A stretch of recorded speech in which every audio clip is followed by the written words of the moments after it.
In the summer of 2003, every farmer in Pratt County, Kansas, did the same thing when the rains stopped coming. They called the drainage contractor, they scheduled the tile installation, they borrowed against next year's crop to pay for it, and they did it without a second thought, because that is what you did in Pratt County when the ground got wet in spring and dry in summer. Tile drainage was not a decision. It was gravity. It was weather. It was the same as planting winter wheat in October and cutting it in June and hauling it to the elevator on Highway 61 and taking whatever price Cargill was offering that week. Nobody chose tile drainage the way nobody chooses to breathe. You did it because your father did it, and his father did it, and the county extension agent recommended it, and the drainage contractor had a 6-week backlog every March because every farmer in Pratt County was calling him at the same time, all of them doing the same thing, none of them asking why. Let me tell you about what Pratt County looked like in 2003, because you need to understand the world before you can understand what one 22-year-old woman did to it. The county ran flat from the Oklahoma border north through 60 miles of hard red soil and short grass prairie, interrupted by the occasional tree line or dry creek bed that only ran in wet years. The farms were big, 600 acres, 800 acres, some of them over 1,000, and they were almost uniformly planted in winter wheat, with a rotation of grain sorghum on the driest ground. The elevator in Pratt was the center of commerce, the way the church was the center of community, and the co-op on Maple Street was the center of everything else. On Friday mornings, the co-op coffee table held court with 6 or 8 farmers who had been sitting in those same chairs for 20 years, and what was said at that table was, for practical purposes, the agricultural policy of Pratt County. The Heller farm sat 7 miles south of town on a county road that turned to gravel after the first mile. Robert Heller had farmed it for 31 years, taking it over from his own father in 1972, with 480 acres of wheat ground and a debt load that took him 15 years to clear. He was methodical and consistent, and not given to risk. He planted the same varieties his neighbors planted, used the same inputs, hired the same custom harvester every June, and delivered his wheat to the same elevator his father had used. His yields were average for the county, 38 to 44 bushels per acre in good years, 22 to 28 in dry years, and he considered that acceptable. He had survived the farm crisis of the 1980s by being careful, and being careful had become the organizing principle of his life. He did not gamble. He did not innovate. He did not read the agricultural journals his daughter kept leaving on the kitchen table. His daughter was Claire Heller, and she had just come home from 4 years at Kansas State University with a degree in agronomy and a head full of ideas that Pratt County was not going to enjoy hearing. Let me tell you about Claire Heller, because she is the reason this story exists, and she is different from every character this channel has told you about. She was 22 years old in the summer of 2003, 5'4", and she came back to the farm wearing a Kansas State jacket and carrying a canvas bag full of notebooks and printed research papers with highlighted passages and margin notes in 3 colors of ink. She had grown up on this farm, walked these fields with her father since she was old enough to walk, and understood the soil the way you understand something you have touched every day for your entire life. But she had also spent 4 years sitting in the classrooms of a man named Dr. Paul Garrett, a soil scientist at K-State who had spent 30 years studying dryland farming systems in semi-arid regions, and what she had learned in those classrooms had changed the way she saw every acre of her father's farm. She had come home with a proposal. It was, by Pratt County standards, insane. She did not want to tile the south field. That was the beginning of it, and that was the thing that made no sense to anyone who heard it, because the south field was the wettest ground on the Heller farm. It sat in a slight depression that collected runoff from the higher ground to the north and east, and in wet springs it puddled badly and delayed planting by 2 or 3 weeks, which cost yield, which cost money. Every farmer who had looked at that field for 30 years had said the same thing. Tile it. Get the water out. Drain it fast and plant it on time and stop losing weeks at the front end of the season. Robert Heller had been meaning to tile that field for 5 years and simply hadn't gotten around to spending the money. Claire did not want to tile it. She wanted to do something else entirely. She wanted to convert it to dryland sunflowers and establish a native grass waterway through the center of it. And she wanted to let the natural depression function as a shallow recharge zone for the aquifer below. She had the science to back it up. Let me tell you about the science, because it is the reason she was right, and the reason nobody believed her, and those two things are connected. Dr. Garrett's research, which Claire had spent 2 semesters studying in detail, focused on what he called the hidden cost of aggressive drainage in semi-arid farming systems. The argument was not complicated, but it was counterintuitive, which is why it had trouble getting traction in counties like Pratt.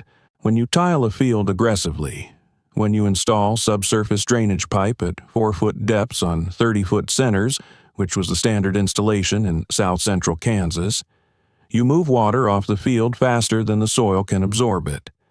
In a wet year, this is exactly what you want. You get the field dry, you get it planted, you get your wheat in the ground on schedule. But in a dry year, and in the years following a dry year, you have also removed the water that would have recharged the shallow aquifer beneath your farm. You have traded long-term water storage for short-term field access. In a county that averaged 19 inches of rainfall per year and was drawing on an aquifer that was already declining at 2 to 3 feet annually, this was not a neutral trade. It was a slow-motion crisis that nobody was measuring because everybody was too busy being grateful for dry fields in April. Claire's research notes cited 3 field studies from the Texas Panhandle and 2 from western Nebraska, where farmers had preserved natural depression areas as passive recharge zones and measured statistically significant differences in shallow water table depth over 5- and 10-year periods. The numbers were specific. Farms with preserved recharge zones maintained water tables that were, on average, 4 to 7 feet higher than neighboring farms with equivalent drainage infrastructure after a 2-year drought sequence. At the depths, the Ogallala Aquifer was sitting in Pratt County, 80 to 120 feet in most places, but as shallow as 40 feet under the Heller Farm's south section. 4 to 7 feet of difference was not a rounding error. It was the difference between a working irrigation well and a dry hole. The sunflower piece was the other half of the argument. Sunflowers had a taproot system that could reach 6 to 8 feet into the soil profile, compared to winter wheat's root system of 18 to 24 inches. In a drought year, sunflowers could access moisture that wheat could not reach. They also produced $180 to $220 per acre at 2003 prices versus $90 to $120 per acre for wheat at typical Pratt County yields, and they required significantly less nitrogen input. Claire had built a 5-year financial model and a spiral notebook that showed the South Field generating $40 to $60 per acre more in net revenue than wheat, even accounting for the learning curve and the cost of the native grass waterway establishment. She brought this to the kitchen table on a Sunday evening in late June, 3 days after she had come home from Manhattan. She spread the notebooks out next to the salt shaker and the butter dish and walked her father through it while her mother, Diane, stood at the sink washing dishes and listening without appearing to listen. Robert Heller heard her out. He did not interrupt. He looked at the notebooks and the highlighted papers and the 5-year financial model. He was quiet for a long moment, and then he said, "Claire, I've been farming this ground for 31 years. That south field needs tile." He said it the way you state a fact about the weather, not unkindly, just finally. The kitchen went quiet. Diane stopped washing. She set a glass down on the drying rack without a sound and turned slightly toward the table. She did not say anything yet. Claire said, "I know that's what it looks like, but the tile is what's going to hurt us when the dry years come back. And they're going to come back, Dad. They always come back." Robert looked at the notebooks again. He picked up one of the research papers and looked at it without reading it, the way a man looks at something when he is deciding whether to take it seriously. He set it down. "I need to think about it," he said. Diane, still facing the sink, said quietly, "She's right, about the dry years." She did not elaborate. She went back to washing dishes. Robert looked at his wife's back for a moment, and then looked at his daughter, and then looked at his coffee cup. He did not say yes, but he did not schedule the tile contractor. Let me tell you about the conversation that happened 3 weeks later, because it is the reason this story has the shape it has. Claire had made the mistake, or perhaps it was not a mistake, perhaps it was inevitable, of mentioning her idea to Don Fassbender at the co-op on a Tuesday morning when she had gone in to pick up a bag of seed treatment. Don Fassbender was 63 years old and had been selling seed, fertilizer, and crop insurance to Pratt County farmers for 35 years. He was not a bad man. He was a man who had watched a lot of young people come back from college with ideas and then watched those ideas fail, and he had drawn the conclusion from this that ideas from young people with college degrees were not to be trusted, which is the kind of conclusion that feels like wisdom when it is actually just pattern recognition applied too broadly. Claire had not meant to get into it with him. She had mentioned the sunflowers offhandedly, the way you mention something you're thinking about, and Don had looked at her over the top of his reading glasses and said, "Sunflowers, in a wheat field." He said it the way you repeat something back to a child who has said something that doesn't make sense. "In the South Depression," Claire said, "with a native grass waterway, and no tile." The silence lasted about 2 seconds. Then Don Fassbender started laughing. It was not a mean laugh. That is what made it worse. It was the laugh of a man who genuinely found something funny. The laugh of a man who is so certain of his position that the alternative strikes him as comedy rather than threat. He laughed the way you laugh at a joke everyone in the room already knows the punchline to, and he looked around at the 2 other farmers who were standing near the seed display, and they smiled in the reflexive way people smile when someone with authority signals that something is amusing. "Your daddy know about this?" Don said, still smiling. "It was my proposal," Claire said. "He's considering it." "Well," Don said, picking up his clipboard, "you tell Robert that if he wants to grow sunflowers in his wet ground instead of tiling it like every other sensible farmer in this county, he's going to be buying a lot of crop insurance from me. Because sunflowers in a depression field in Pratt County is a way to lose money slowly." He paused. "Or fast, depending on the year. Now, let me pause here and ask you something. Have you ever been laughed at for knowing something that the person laughing at you did not know? Not dismissed, laughed at. Because there is a particular quality to that experience that shapes what comes next. Claire Heller was 22 years old, and she was standing in a feed store in the county she had grown up in, holding a bag of seed treatment, and the man behind the counter was laughing at her in front of her neighbors. She had 4 years of agronomy education and 2 semesters of specific research on dryland water management and a 5-year financial model in a spiral notebook in her truck. And none of that mattered to Don Fassbender because she was 22 and female and had gone to college instead of farming. And in Pratt County in 2003, that combination did not buy you the right to be taken seriously. She did not argue. She paid for her seed treatment, and she walked out to her truck and she drove the 7 miles home on the county road, and she sat in the cab for a few minutes before she went inside. That evening, Robert Heller told his daughter she could plant sunflowers on the south field, all 90 acres of it. No tile. The native grass waterway down the center. He said it without preamble, sitting at the kitchen table with his coffee, as if he had been thinking about it all day and had arrived at a place. "You'll manage it yourself," he said. "I'm not going to tell you how to do it, but if it doesn't work, we tile it next spring." He looked at her. "Fair?" She said it was fair. "Let me tell you about the fall of 2003, because it was the first chapter of the proof."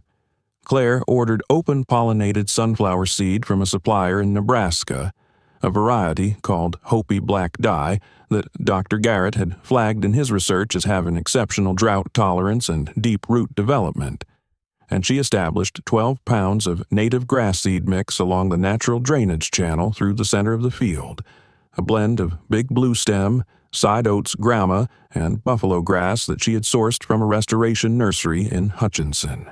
She planted the sunflowers in late May, 3 weeks after her neighbors had their wheat in the bin, and she watched them emerge in rows that were slightly irregular because she had adjusted the row spacing to follow the microtopography of the field, rather than running perfectly parallel to the fence line, which was the kind of thing that looked wrong to every farmer who drove past on the county road and made them slow down and stare. The sunflowers grew. They grew in the way that plants grow when they are suited to the ground they are in. Not dramatically, not all at once, but steadily and with a quality of rightness that Claire recognized from Dr. Garrett's field photos. By mid-July, the plants were 6 feet tall, and the native grass stripped down the center was establishing itself in a green ribbon that held the soil along the drainage channel.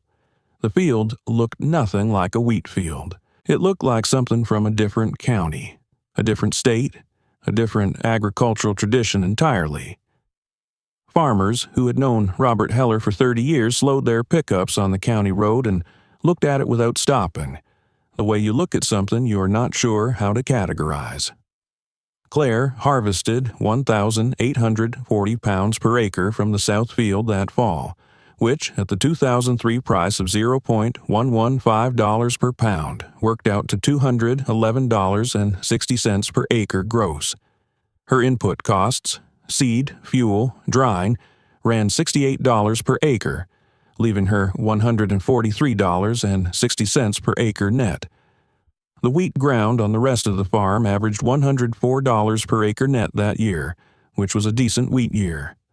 The south field, on the worst ground on the farm, had out-earned the best wheat ground by $39.60 per acre.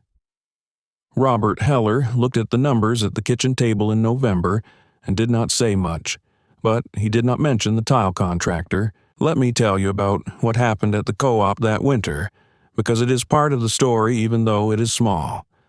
Don Fassbender heard the sunflower yield numbers through the agricultural grapevine that connects every farm in a small county, and he did not say anything publicly.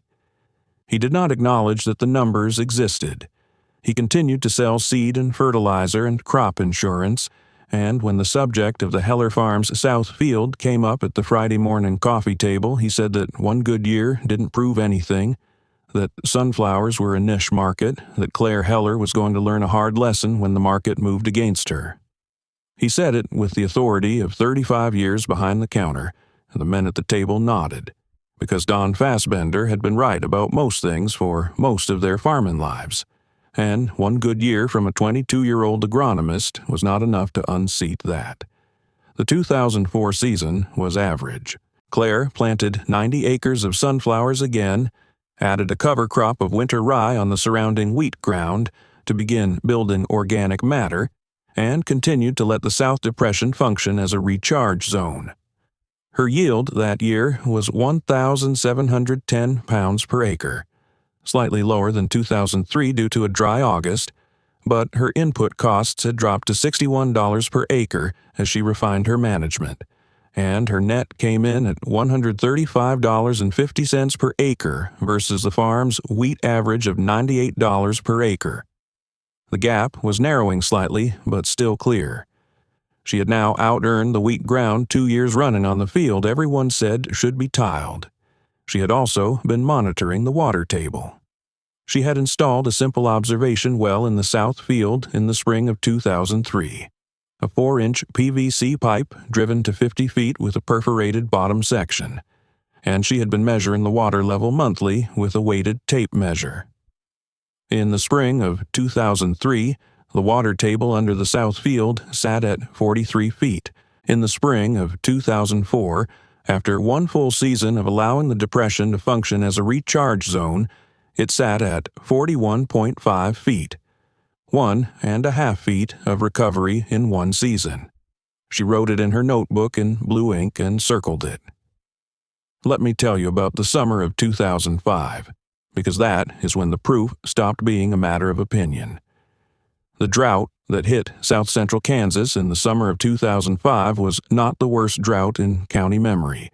That distinction belonged to 1956, but it was the worst in 40 years, and it arrived with the particular cruelty of droughts that begin in winter and simply never end. The 2004 to 2005 wheat crop had gone in dry and come up thin and struggled through a cold January and a dry February and a March with no meaningful precipitation. And by April it was clear that the county was in serious trouble. The wheat that did survive to harvest in June yielded 14 to 18 bushels per acre county-wide, which was roughly half a normal crop. Grain sorghum planted in May went into dust, and either didn't emerge or emerged installed in July when the subsoil moisture was gone. The county agent's office in Pratt was fielding calls from farmers who were talking about cutting their losses and doing emergency hay, which is what you do when you have given up on the crop. The Heller Farm's wheat ground yielded 16 bushels per acre in 2005. Robert Heller was not happy about it, but he was not in crisis. He had crop insurance. He had a reserve. He had been careful for 30 years in preparation for years like this one. He was watching his neighbors more carefully than he was watching his own fields, because some of them were not going to be okay.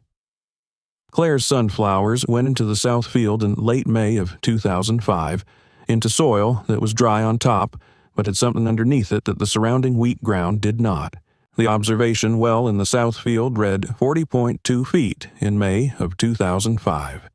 The water table had continued to rise, now 2.8 feet higher than when she had started.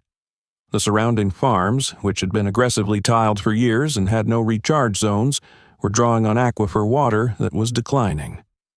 Claire's irrigation well, a small supplemental well that the farm used only in extreme years, pulled water from 44 feet. She ran it twice in July for a total of 6 hours, applying 3/4 of an inch of water to the sunflower field at the most critical stage of head development. That was the difference. She harvested 1,620 pounds per acre from the south field in September of 2005. In a drought year that had devastated every conventional crop in the county, in the year that the co-op was processing more crop insurance claims than in any year since 1988, Claire Heller's sunflower field on the worst ground on the farm yielded 1,620 pounds per acre and netted $127 per acre. The wheat ground on the Heller farm netted $31 per acre after insurance. 3 neighboring farms that had installed aggressive tile drainage in 2001 and 2002, farms that had sacrificed their recharge zones for dry fields in April, reported irrigation wells that had dropped 8 to 11 feet during the drought and were pumping sand in August. One of them had abandoned 200 acres of grain sorghum in July and taken the total loss. Robert Heller sat at the kitchen table in October of 2005 with Claire's notebooks in front of him and the farm's financial records beside them, and he was quiet for a long time. Then he said, "You were right about the dry years." He said it the way a man says something he has been working up to for 2 years, simply and without drama, looking at the table rather than at his daughter. Claire did not say anything for a moment. Then she said, "I know." She said it without triumph. She said it the way you state a fact about the weather. Robert looked up. He said, "You decide the rotation. All 480 acres. I'll keep doing the field work, but the management decisions are yours." He picked up his coffee cup. "Fair?" She said it was fair. "Let me tell you about the morning Don Fassbender drove out to the Heller farm, because it is the part of this story that matters most, and the part that is hardest to describe. It was a Tuesday in November of 2005, 6 weeks after harvest, and Claire was in the machine shed doing maintenance on the planter when she heard a truck on the gravel. She recognized the truck. She wiped her hands on a shop rag and walked out into the thin November light. Don Fassbender was 65 years old and had spent 37 years being the person other people came to for answers, and it showed in the way he got out of his truck, carefully, as if he was not entirely sure of his footing on unfamiliar ground. He was wearing his co-op jacket and his seed corn cap, and he looked at Claire with an expression that was not quite an apology and not quite a request, and was somewhere in the uncomfortable territory between them. "I've got a few farmers asking me about sunflowers," he said. He said it to the gravel. Claire looked at him. She let the silence sit for a moment. Then she said, "Don, you told me I was going to learn a hard lesson." She said it without anger, the way you quote something back to someone when you want them to hear it out loud. "You said 1 good year doesn't prove anything." Don Fassbender looked at the machine shed.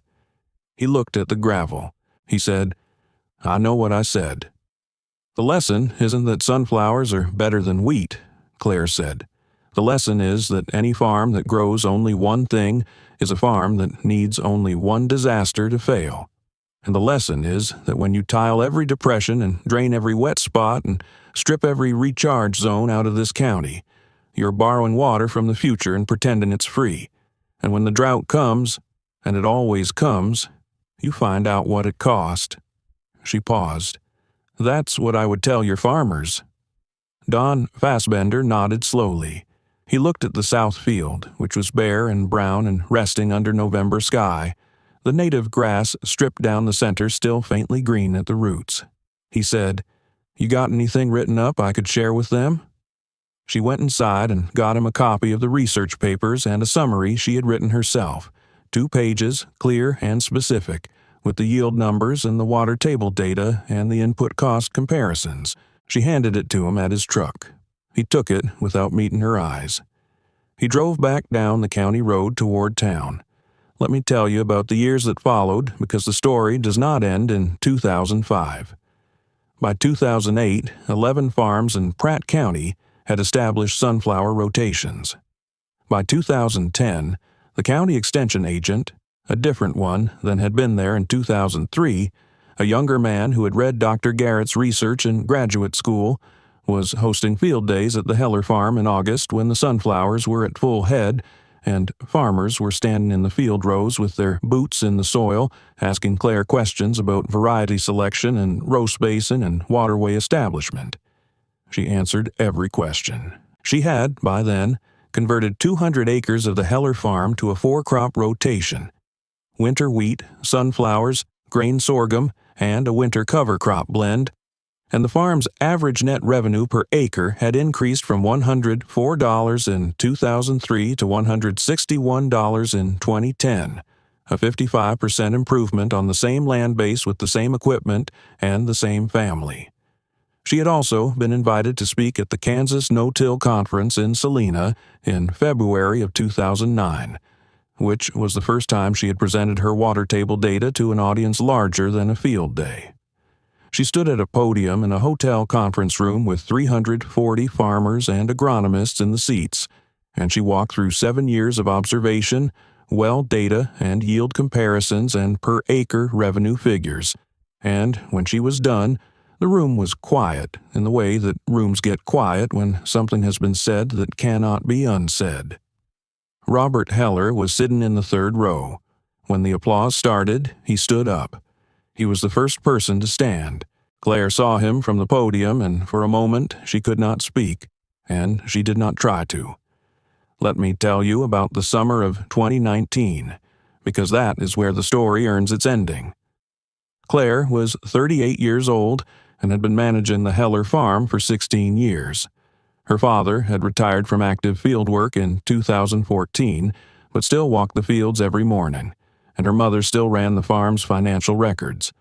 The farm had grown to 640 acres through the purchase of a neighboring parcel, and it was running a diversified rotation that included sunflowers, grain sorghum, winter wheat, and a recently established 40-acre block of food-grade confection sunflowers under contract to a specialty processor in Wichita.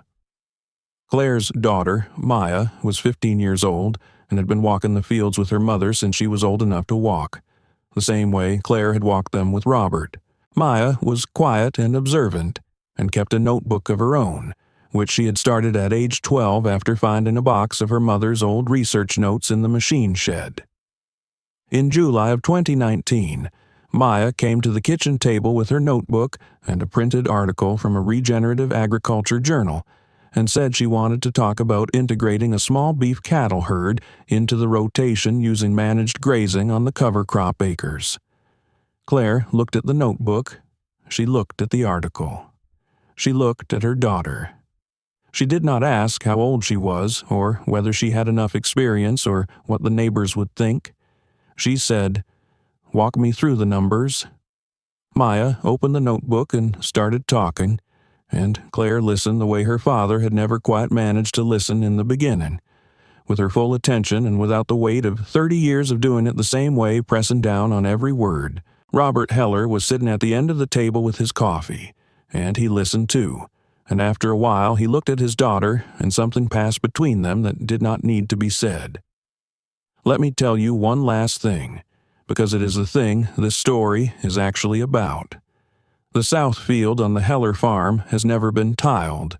The observation well that Claire drove into the ground in the spring of 2003 is still there, capped with a plastic plug, and she still measures it every spring with a weighted tape.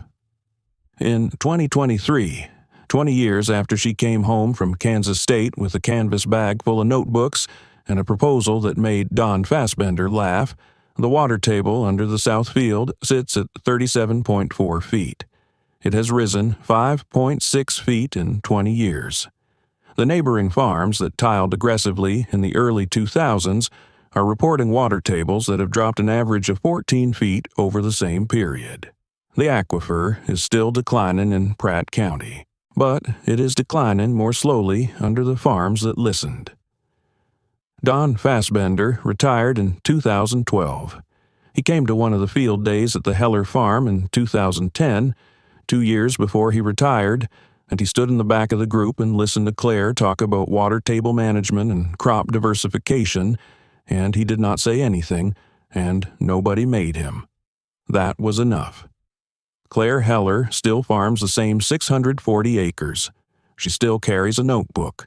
The first sunflower field she ever planted is in its 20th rotation, and the native grass waterway down the center has grown into a dense, rooted ribbon of big blue stem and buffalo grass that holds the soil through every wind and every rain and every dry summer that comes across the Oklahoma border looking for something to take.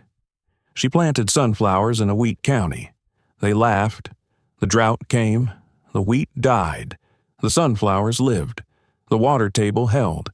And the notebook was right all along.